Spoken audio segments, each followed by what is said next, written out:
This show is part of the HeadStuff Podcast Network. Just a quick disclaimer, everything discussed in this podcast is alleged. We don't have proof of the claims we discuss and many questions remain unanswered. Welcome to the Dating Orange podcast, the podcast that focuses on Irish dating and relationships. All of the weird and wonderful parts of it. This season is packed with juicy bits, normal people telling their not so normal stories, along with some comedians, journalists, creators, therapists and so on. If you've ever been ghosted, love-bombed, breadcrumbed or simply thought, what in the name of Jesus is happening here? This is for you. Or if you're happily taken and you just want to see how hard it is for the single people out there, well then this is for you too. Hello all, welcome back to the Dating Orange podcast. This episode has been with me for a while. I have gone back and forth on how to tell it properly because it's not just like one of those bad date stories or a funny story. It's a bit of a weird one and it's involving emotional manipulation and online identity. I have had 3 different women contact me about the same man. They don't know each other in real life, they just know each other online. And they don't want to come onto the podcast and speak publicly, but they all wanted this story to be told because, in their words, he is still out there doing this and he needs to be outed and stopped from doing this to any other women. And look, this extreme catfishing crack, it's not even rare anymore.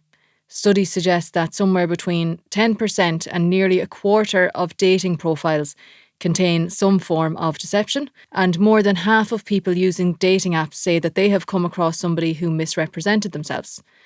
So this story might sound extreme, but the behaviour behind it actually isn't. I'm going to start with one woman, I'll call her Susan, because her experience really shows how something like this can build slowly and then suddenly it feels like you are in a proper, legit relationship. She met him in September 2023 on a dating app and she can't even remember which one now because it started like any other match, bit of chat, nothing dramatic at the beginning. But then it became intense quite quickly in a way that, at the time, Susan was flattered with, rather than suspicious.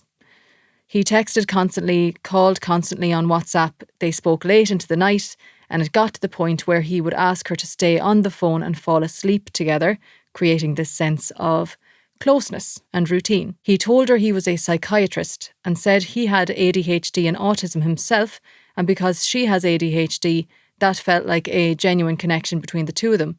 And when you're in a vulnerable place, which she was, just after coming out of a relationship, that kind of shared experience can feel like you have met someone rare who understands you and the things that you're going through. Then came the love bombing. Big promises, big emotions, offering expensive gifts, creating this sense that there was something meaningful and serious in this relationship. But alongside all of that, another side of his behaviour started to come out. Over time, he began steering conversations in a very sexual direction, and Susan said it became clear that he was trying to get her to engage in dirty talk over the phone, and he made it clear to her that he was masturbating. And she had to do this even when she didn't want to. It wasn't asked outright in the beginning, it built slowly over time, which made it harder to call out for what it was in the moment. But as time went on, the pressure became more obvious, and even when she tried to change the subject or to shut it down, he would keep bringing it back around. He was not going to let her go without getting his bit. The uncomfortable part isn't just what he was saying, it was the persistent nature of it. He knew he could manipulate her into this because of the emotional connection that he had already built with her. She said she was worn down from this over time, and she just went along with it, but it wasn't from genuine interest. And I think that's important because from the outside, it's easy to say, oh, just hang up or just block him. But when somebody has spent that long building trust and familiarity, the lines get blurred.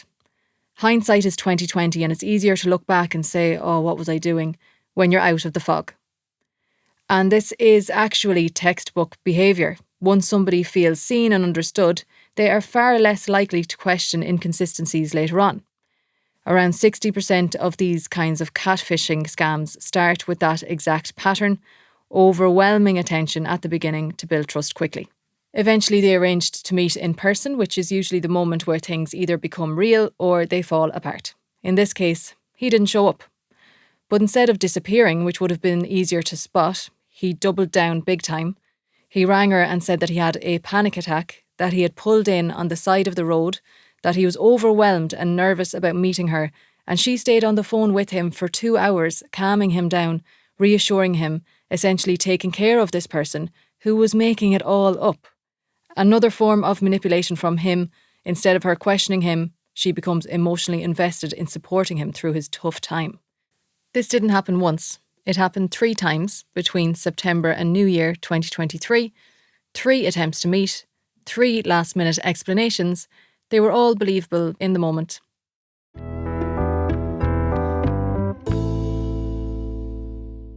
Completely separately, another woman, I'll call her Anne, had been speaking to him for about 4 months. And what's interesting about her experience is that, compared to Susan's, it actually felt quite normal on the surface. She matched with him on Tinder around early December 2022, and he came across fairly average at the beginning. Nothing overly intense. In fact, she even said that he played it a little bit cautious, saying it was his first time on a dating app and being slightly hesitant about moving to WhatsApp. They ended up chatting for about 4 months, from December through to April, and during that time he built out this entire, insanely detailed life. He said he was a consultant psychiatrist based in Galway, living in Oranmore. He had 5 children, including a set of twins who were still babies or toddlers. He spoke about his parents living with him, with his mother having vascular dementia. He had 2 older daughters in college, living in Dublin. He told her exactly what street they lived on. He talked about colleagues, fallings out with the receptionist at work, day-to-day life. He even had stories about pets, multiple dogs and cats, all with names. He would send her pictures of his kids and dogs, which she did not reciprocate. Looking back now, she thinks maybe her spidey senses were tingling, that something was off with this man. He told her he was separated, that his wife had left him for another man, and Anne did think it was unusual that a woman would have left her kids, and especially twin babies, and ran off with another man. She said looking back now, the level of detail was actually crazy, but at the time it was all the over-the-top detail that made it all feel believable. She found his Instagram profile and it completely backed up the story he was telling. It showed him exercising regularly, living an active life, posting in a way that matched the persona of someone working in healthcare, teaching, volunteering. He even spoke about doing paramedic-related teaching at night and volunteering, possibly with something like St. John's Ambulance. So when you had the story and then you had a social media account that seemed to match it, it removed that instinct to question it. They spoke on the phone a couple of times and she said the calls themselves were actually fine. There was no flirting, it was just chats. Which again is interesting because it shows how he adjusted himself depending on the person. Anne notes how Susan's experience was so different to her own. He came across to Anne as a lonely man, desperate for some connection to her or to anyone. There was nothing sexual at all. This makes Anne think that there is some knowledge of psychology there. Anne wasn't vulnerable and he knew that. So it appears he maybe tailored his persona accordingly. Like the others, they tried to meet. The first time he said he was in Dublin in St. James's because his uncle was sick, and then suddenly he had to rush back to Galway.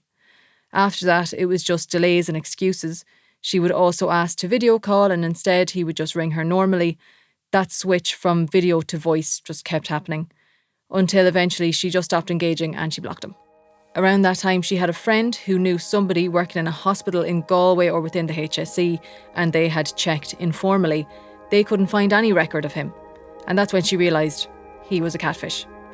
She and her friends started digging, reverse searched the images and discovered the same thing that the others would later find.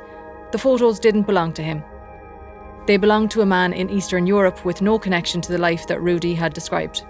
And she felt a bit stupid afterwards because she normally has a good read on people, which is such a common thread in all of this. Our third lady, Rose, had a shorter interaction with him and she got suspicious a bit sooner than the others. She matched with him on Tinder and she spoke to him for a few hours one afternoon. Like the others, she said he came across as extremely knowledgeable, particularly around autism, ADHD and psychology, even discussing books in that area, so it did not feel surface level at all. But something made her check further and she reversed image searched his photos and found the same man in Eastern Europe. She confronted Rudy and he blocked her immediately. She even tried to contact the man whose photos were being used to let him know, but she never got a reply. After that, she posted him in Are We Dating the Same Guy Facebook groups to warn others, and that's when the other two women came forward. What made all of this even more convincing was that this wasn't just a fake dating profile, it was the full online presence behind it. An Instagram account that had been active for years with dozens of posts, a detailed bio describing him as a psychiatrist and a lecturer, around 1,000 followers, and a large number of accounts that he followed, which immediately makes something feel legitimate. The account on X, it's smaller, but it's still there. And even within those networks, the account appeared connected. At one stage, it was mentioned that a well-known Irish actress had been following the account, which again adds a layer of credibility, whether that's meaningful or not. So when you combine all of that, the detailed life, the calls, the knowledge, the social media, it becomes very hard to question. And what makes the case particularly unsettling is that it doesn't fit the typical catfish story. There was no clear financial scam. In one case, he even offered money. It seemed to be all about control, attention, and emotional access. And in some cases, that's actually the end goal. This is the part people massively underestimate, because the focus is usually on money or embarrassment, but the emotional impact is much deeper. Some studies suggest that around a quarter of victims experience severe depression, and many report long-term trust issues afterwards. These situations can last for months, even years, with people believing that they are in real relationships. And when you hear these women speak, it's always, "Oh, I should have known, I feel so stupid, oh, my gut told me." But this only works because it feels real. And this is where we get into the weird theory. Once Rose realised the photos were fake, she tried to figure out who could actually be behind it. She had a suspicion, and I want to be very clear, this was a suspicion, there's no proof, that the person could be someone with a real professional background in this space. And that came from small but specific overlaps. The depth of knowledge, references to studying law, very niche hobbies, the way that Irish was used randomly in conversation, having lots of children and lots of pets. Interestingly, this other professional was known for creating multiple fake accounts, sometimes in variations of his own name, to get access into online forums. Once he got access, he would find comments from patients who had called his methods into question, and he would stick up for himself. Once he used the female variation of his name, pretending to be the mother of a child who was availing of psychiatric services. Once he used the female variation of his name, pretending to be the mother of a child who was availing of psychiatric services. And most notably, the voice. One woman compared hours of phone calls to a publicly available clip of the person that they suspected, and said that the pacing, rhythm and delivery felt identical, even if the accent shifted slightly. But again, none of that is proof, and they were careful about that. It stayed in the category of possible. It wasn't confirmed, because despite everything, the person behind it never revealed themselves. And that hangs over the ladies, not just that they were catfished, but that they got close to understanding who was behind it and never fully could. And it's a story that ends without explanation. Catfishing is now one of the fastest growing forms of online fraud, with billions lost globally, and most cases are never even reported. Which means for every story like this one, there are many more that we never hear. So if there's one thing to take from this, it's not to become cynical about dating, but to stay grounded. If somebody can't meet, if they can't video call, if they always have some story, no matter how good it sounds, you are allowed to question it. And if something like this has happened to you, you're not stupid. And connection is exactly what makes this possible. If you've come across anything like this or think that you have encountered the same profile, feel free to message me. Everything stays private, and I will talk to you next week.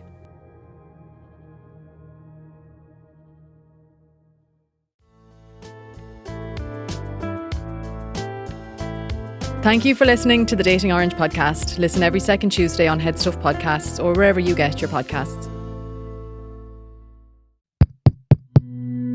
This show is part of the HeadStuff Podcast Network, a hub for the creative and the curious. Shows are produced in association with HeadStuff and the Podcast Studios Dublin. Find out more or become a member at headstuffpodcasts.com.